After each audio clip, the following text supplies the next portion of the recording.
If you want to get more replies from your B2B email outreach by using the exact same leads, but getting even better results over time, I'm going to show you exactly how to do it. Now, look, if you didn't see our previous video all about growth graphs and when you get into the little dips in the B2B world, have a look at our previous video. But just as I was about to take this off the board, I just thought to myself, actually, there's an opportunity here to show how we can get a lot more people to reply back to our emails by using the exact same leads, so we can essentially recycle them.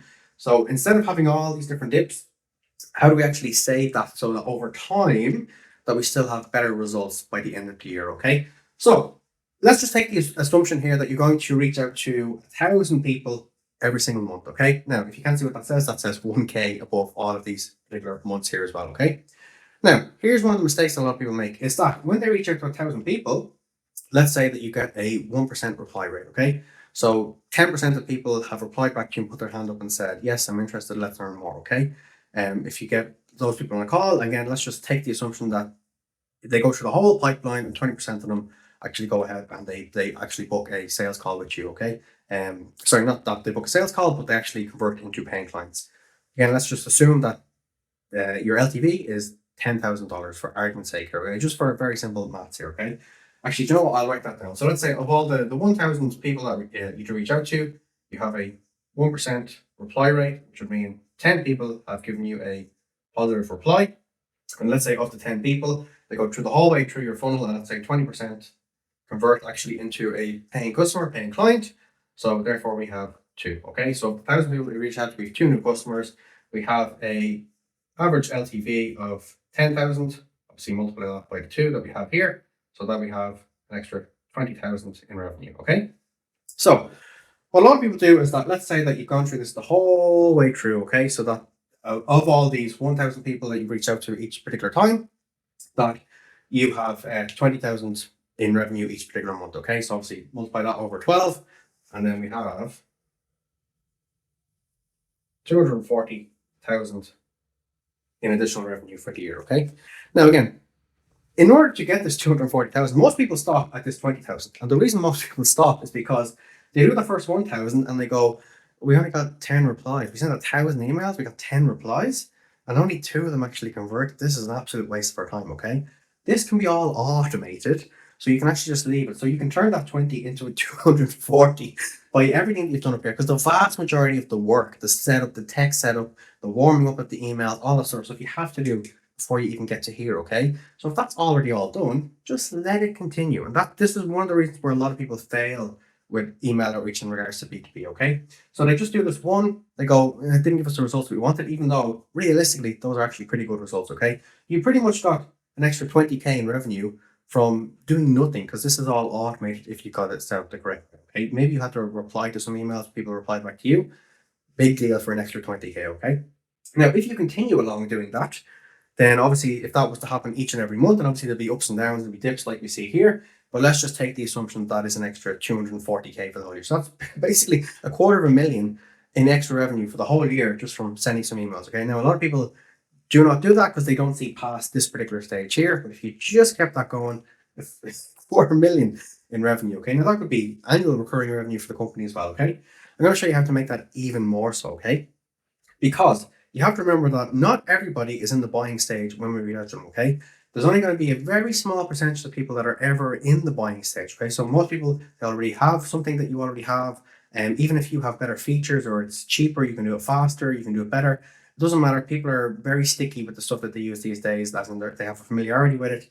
It's really very hard to get people to change something else. They need to have a real pain problem with what they're already doing in order for them to swap over. Okay, so the reason that I wanted to make this video is because one of the tips that, again, a bit of a growth hack, if you want to call it that a lot of people are not doing, first of all, just keep sending emails. So you can move that 20k into 240k. But there's another thing that you can do here as well. Okay, you will get a lot of replies here that say, oh yeah, reach back out to us next quarter. Oh yeah, we don't have the funds at the moment, reach back out to us. And most people just never do. Okay, first of all, do. And again, that's just extra revenue for you straight away from people who've already put their hand up and said, yes, I'm interested, but we're not interested until next quarter or next 3 to 6 months, whatever it is. Okay, whatever they say to you. So bear in mind, there's already that information that's there. But what you can do as well is recycle these leads. So 1% of people have replied to you. Okay, 99% of people have not, okay? So what we can do is the 99% of people that have not replied to us, we can actually move them about 6 months down the line again, because we don't want to be sending out emails straight away, okay? Now, there's also the argument that if someone has replied back to you no, or they haven't even replied back to you at all, let's take the assumption that they're not interested, okay? It just means that they're not interested at that particular time, okay? Now, look, they may never be interested, but of the 99% of those people, 6 months down the line, they could be interested. So what we do is the 99% of people that didn't reply at the end of January, we just move them over to a campaign that is in August. Now, you might think, oh, but that person, they didn't reply to me the first time. I don't want to annoy them again. They've forgotten about you. Trust me, they've forgotten about already here when they didn't reply to you. They've forgotten about you, okay? So when you reach back out to them here, they're not going to reply back saying, didn't you email me in January? It just doesn't work that way, okay? So if you can reach back out to the 99% of people that didn't initially reply, okay, then you not only do you have these 1,000 new people that you're reaching out to for your 20K that we have down here, but you've also recycled the leads up here. So now we have, instead of 20K, let's say that these people now are ready, of the people that didn't reply. So this essentially would double. This would go to, let's say, a 2% reply rate now, okay?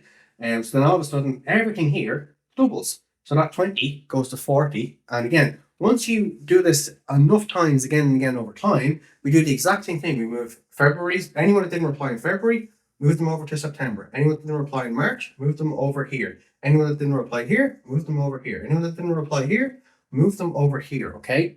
And you keep doing this again and again and again. And bear in mind, not with the exact same email. You can put them into a different campaign. You can put them into different messaging that might resonate with them a bit more. You will only know this once you test it and see. But again, that gives you the opportunity to recycle these leads and generate more revenue from them, okay? So you can just do this again and again and again and again, and therefore you never, ever run out of leads you're going to be reaching out to. And again, person that wasn't ready here, they may be ready here. If they weren't ready here, next year, they may be ready here, okay? But you don't know unless you send out that email, okay? Now, as I said, it's very, very unlikely. I've never seen it in the 20 years that I've been doing this. I've never seen someone go, didn't you actually send us an email 6 months ago? I've never seen somebody say that because, as I said, they've forgotten about you. If they haven't replied here, they've forgotten about you. Now, what I will say here is that if somebody has replied and said, no, not interested, unsubscribe, don't email me again, respect that. Don't reach back out to those people 6 months later, okay? Also, whatever system that you're using shouldn't allow you to, because they should be on your block list, your do not contact list, or do not disturb list, whatever it's called, depending on what software you use. So again, respect that. But of the people who didn't reply to you, and again, just didn't say anything, whether it was a positive reply, negative reply, doesn't matter, okay? The people that just didn't reply whatsoever, which is going to be the vast majority of people, move them into a new campaign 6 months down the line, recycle those leads, and you will get stuff out of them. Because, again, let's say that you've recycled them down here. So let's just, again, for argument's sake, it's going to be close enough to 1,000. Let's say that's another 1,000 people here. As I said, that means that we're reaching out to 2,000 people here. 1,000 with the new campaign and 1,000-ish with the with another new campaign, but with the previous lead list that we used. Again, different messaging, different timing, and you have to remember that this is the reason why I wanted to do it while this was still on the board here. This is when people hit their pain points as well. Okay, now again, this is a bit different for every single business, but let's say that you reached out to this particular company here in January. And as I said, in January, we want to move them down to, let's say, August, okay? We're reaching out to them between, well, let's say between July and August. But between July and August, they're in serious pain here, okay? Because whatever they were doing is now not working for them. It's just absolutely gone to fire. It doesn't make any sense to them anymore. They think they need to burn everything. But yeah, there's a pain point here. So they weren't in pain here. And so they're not going to buy. People only buy things when they're in pain, okay? So they weren't going to buy here. Therefore, they probably weren't going to reply to you. But now, all of a sudden, they're in a lot of pain here, okay? So therefore, they're more likely to reply to you as well, okay? Now, this isn't the same for every single business. Every single business has their ups and downs at different times throughout the year. But that's why you keep recycling. Because if you just only do these 1,000 here and then say, oh, they didn't reply, so therefore they're not interested, then of course you'll never be able to capture them, because they could have just not replied because they weren't in pain. People will only reply to your email if there's enough pain there that you can solve for them, okay? That might be that I'm sick of wasting my time doing X, Y, and Z, or we've tried something and it hasn't worked for us before, but you guys have the secrets to success for it. So again, I know it seems very salesy and sleazy, but that's kind of how this works from a psychological perspective. Okay, so look, that was just a quick video on how to essentially recycle your leads that you're doing for email outreach, so that you can actually not have them as listed as just didn't reply, move on, that's the end of it. No, push them into another campaign 6 months down the line. And again, trust me, they have not remembered you. They're not going to call you out on it. It's just, again, it's a whole new campaign, so it's not going to make any difference whatsoever in regards to them going, hey, I remember you. But again, by recycling constantly, it allows us to, at some point, now it may not be here, maybe the next time we recycle them, and maybe the time after that, whatever it may be, at some point, they will be in pain, because they will never ever be in a situation where they're always on the up and things are going great, because this is every single business in the entire world has ups and downs. Okay, so at some point you will be able to hit those people. It's just purely coincidental on timing when they're in a down period where they need your help because they're in some pain. Okay, so that's how you can get 10 times more replies with your email outreach by using the exact same leads and just with a slightly different campaign with ever so slightly different messaging. And that's just how you increase the revenue a lot more. Okay, look, if you want more tips and tricks like this, you can check out the first link that's in the description. If you want to see more videos that's like this in the future, you can actually have YouTube recommend you more of these by liking and subscribing to this particular channel. That sends signals to YouTube to know to give you more information that's like this, not just from us, but from other people who make content like this as well.